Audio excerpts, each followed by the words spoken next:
Hey everyone, and welcome back for another deep dive. Mm. You know those companies like Airbnb and Uber, Yeah. the ones that are like changing how we live and work and everything? Well, it's fascinating how fast everything's changing, Yeah, with these platforms. it's true. They just operate so differently from like a traditional business. Yeah. And it makes it so tricky to even think about applying these like old regulatory ideas to them. Yeah. It's like we're playing catch up all the time, right? Yeah. So for this deep dive, you shared some excerpts with me from Platform Revolution, the book, Chapter 11, Right. which is like specifically getting into this whole debate about regulating these platform companies. Absolutely. And, we want to be sure to like explore both sides of the argument. Yeah. Why some people think it's like super crucial to regulate these companies, and then why others believe it could just backfire and cause more harm than good. So be ready for some like real world examples Yep. about like what happens when an Airbnb party gets out of control, or how like free services Yeah. maybe aren't always what they seem, Mm-hmm. and then how these platforms could be like pulling strings that we're not even aware of. It's really crucial to understand this stuff because Yeah. it's, they're not just changing business models. They're like influencing how we connect, Yeah. how we consume, and even how we live our lives. Okay, so let's unpack this, starting with the basics. Okay. Platforms are pretty amazing, right? Yeah. I mean, they connect people, they offer services, they like boost the economy. Mhm. You can find almost anything you need with just a few clicks.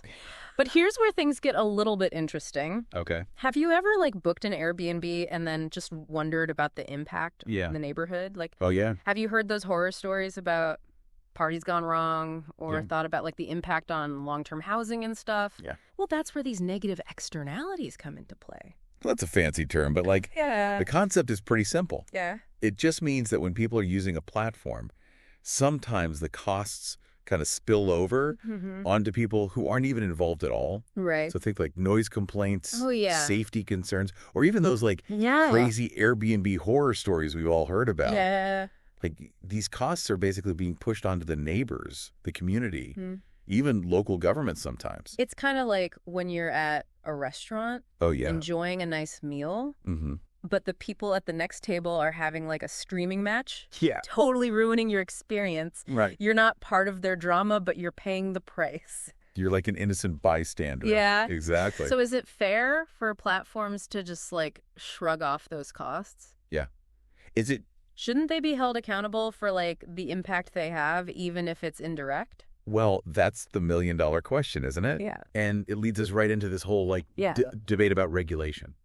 So is regulation the answer? Right. Or will it just create like a whole other set of problems? Yeah. Okay. Let's play devil's advocate here for a second. Okay. Imagine a world without any platform regulation. Oh, wow. Just like pure, Okay. unadulterated, free market bliss. All right. I like it. Right. The invisible hand of the market Yeah. just like magically fixes everything. It all works out. Right. At least that's what some people believe. Well, the reality is a bit more complex than that.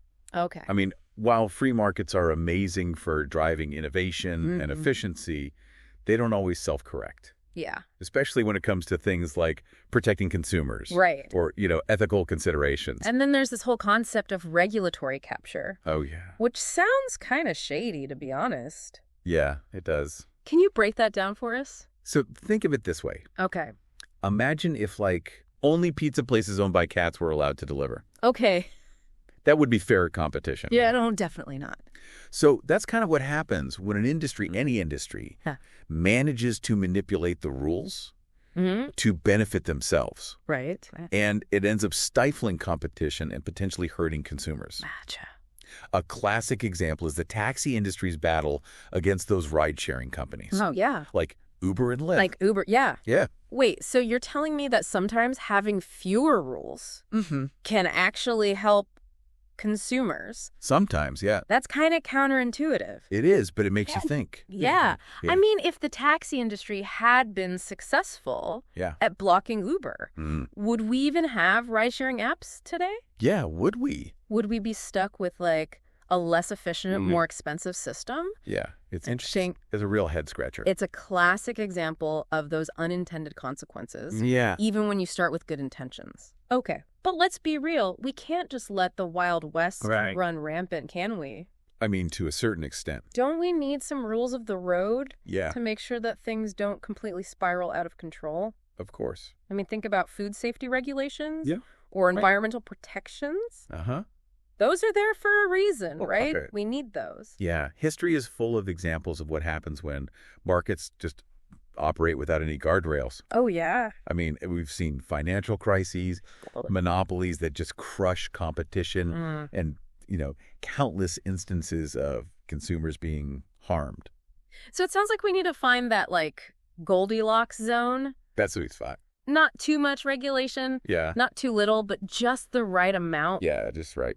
to foster innovation while also protecting people Mhm. and making sure there's a level playing field. Finding that balance is the real trick. Yeah. And it's even harder when we're talking about platforms. Yeah. Because it's just like a whole new ball game. It- We're dealing with totally new business models, new technologies, Yeah. and the old regulatory playbook just doesn't always apply. This whole conversation reminds me of when I was trying to choose an internet provider a few years back, and I just had like super limited options and the prices were outrageous. Right. It felt like they had me over a barrel because Yeah. there was no real competition. Yeah, no other choices. And that experience really made me realize just how important it is to have like rules in place to prevent monopolies and to Yeah. make sure consumers actually have choices. It's a perfect example of how a lack of competition just impacts people directly.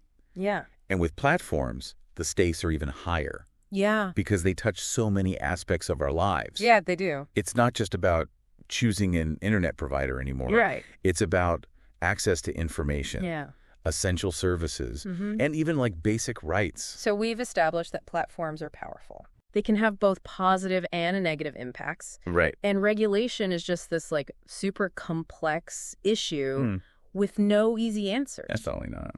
But how do we even like begin to tackle this challenge? Yeah, where do we go from here? Where do we go from here? Well, next time we'll dive into that. Okay. We'll explore the specific puzzles that regulators are grappling with Okay. in this platform age. This is where things get really interesting. It does. Stay tuned. Yeah. We're about to venture into uncharted territory. All right, let's do it. I'm Uh-huh. excited. Me too. Let's go. Welcome back.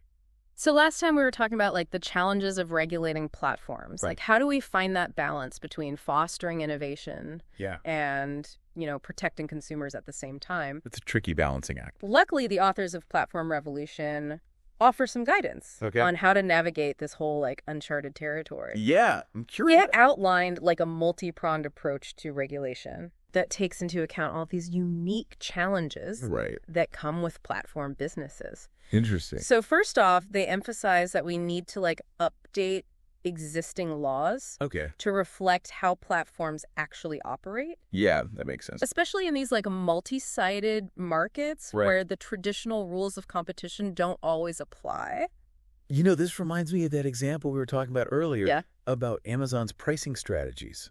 Yeah, with like How they can offer such low prices on certain products because they're making up for it in other areas. oh, like they're playing Right, it's like a a big giant economic chess game. Yeah, exactly. Right. And that's why those traditional antitrust laws, Mm. which were designed to prevent monopolies in those like single-sided markets, Yeah. they might not be so effective when it comes to platforms. What? Because it's not the same. Right, it's like trying to fit a square peg into a round hole. Exactly. You need new frameworks that take into account Yeah. all this complexity. The authors also highlight this problem of regulatory arbitrage, Yeah, that's a fancy way of saying. which is a fancy way of saying that platforms can kind of exploit loopholes. Right, finding those loopholes rule. and inconsistencies Right. to give themselves an unfair advantage. It's like playing a board game Oh, yeah. with a friend, Mm. and they just keep finding ways to bend the rules in their favor. Bending the rules. Not quite cheating, Yeah. but still. Well, it's still not really in the spirit of the game. Right. And the authors use Uber as like a prime example of this. Oh, yeah. How so? They argue that Uber was able to rise so rapidly because it basically sidestepped the heavily regulated taxi industry. Right. They kind of skirted around. Yeah, they skirted around those regulations. Yeah. But that also created Well, yeah. I mean, a ton of tension Yeah. And pushback. and pushback, right. Of course, because the taxi industry wasn't too happy. It illustrates the need for regulators to like close those loopholes Right. and create a more level playing field. Yeah. Make sure everyone's playing by the same rules. But tightening the reins isn't the only solution. Oh, there's more. There's more. Okay, I'm intrigued. The authors also advocate for a more data-driven approach to regulation. Right. They call it Regulation 2.0. Regulation 2.0. It's basically like this next generation of regulation that's designed specifically for the digital age. So instead of just relying on those traditional rule books and waiting for problems to happen, this is about embracing technology and data to create a system that's more agile and responsive. So it's kind of like using a high-tech GPS. I like that analogy. Instead of like an old paper map to navigate this whole complex world. I can see that. But how would this even work in real life? Well, imagine a world where platforms are required to provide real-time access to their data. We're talking about things like pricing algorithms, user interactions, content moderation decisions. Wow. Like giving regulators a peek behind the curtain. It's like those cooking shows where they speed up the footage. Oh, yeah. You can see every single step of the recipe. I love those. In fast motion. Yeah. But wouldn't that require platforms to like totally change how they operate? It would definitely require some big adjustments. Yeah. I mean, they need to figure out secure and efficient ways to share all that data with regulators. Right. Maybe even rethink how they store and process information in the first place. So give me an example. Okay. How could this data actually help us regulate platforms better? Well, imagine being able to spot patterns of discrimination in an algorithm. Yeah. Or identify predatory pricing practices as they're happening. Yeah. Or even predict and prevent problems before they even arise. That would be amazing. Right. With access to that data, regulators could be much more proactive, addressing issues before they become major headaches. But I feel like platforms would push back against sharing all that data. Oh, there would definitely be some resistance. Yeah. I mean, nobody likes giving up their secrets, right? Right.